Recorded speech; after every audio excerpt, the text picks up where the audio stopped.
Tuesday night, a packed McCormick Place welcomed President Barack Obama to say goodbye to the nation he led for the last 8 years.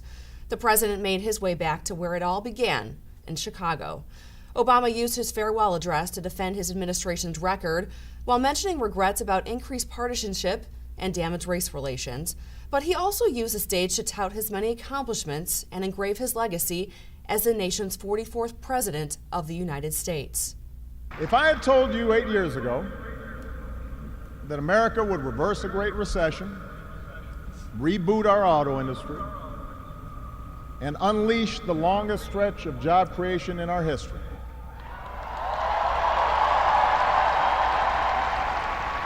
if I had told you that we would open up a new chapter with the Cuban people, shut down Iran's nuclear weapons program without firing a shot, take out the mastermind of 9/11. If I had told you that we would win marriage equality and secure the right to health insurance for another 20 million of our fellow citizens,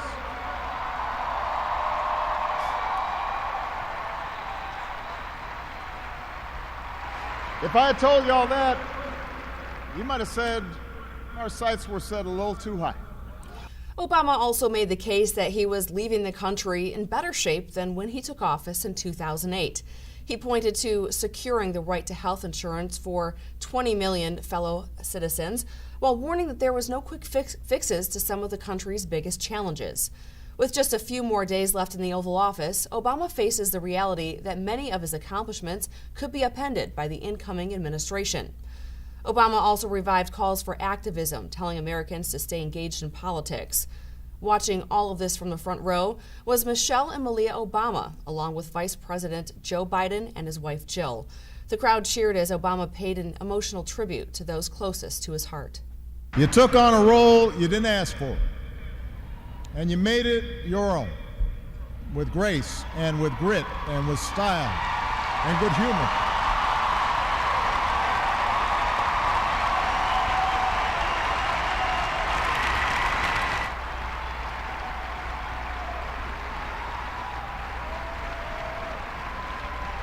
You made the White House a place that belongs to everybody. And a new generation sets its sights higher because it has you as a role model. So you have made me proud, and you have made the country proud. Malia and Sasha, under the strangest of circumstances, you have become two amazing young women. You are smart and you are beautiful, but more importantly, you are kind and you are thoughtful and you are full of passion. You were the first decision I made as a nominee, and it was the best. Not just because you have been a great vice president, but because in the bargain I gained a brother. And we love you and Jill like family, and your friendship has been one of the great joys of our lives. So many tear-jerking moments during that speech. Obama's farewell speech was just as forceful as it was tearful. Without attacking Donald Trump directly, he called for empathy for the struggles of all Americans, from minorities, refugees, and transgender people to middle-aged white men whose sense of economic security has been diminished in recent years. The speech had a bigger-than-politics sentiment and spoke to all Americans, even those who voted for Trump. Obama closed his speech by making one request of the American people. It has been the honor of my life to serve you. I won't stop. In fact, I will be right there with you as a citizen for all my remaining days.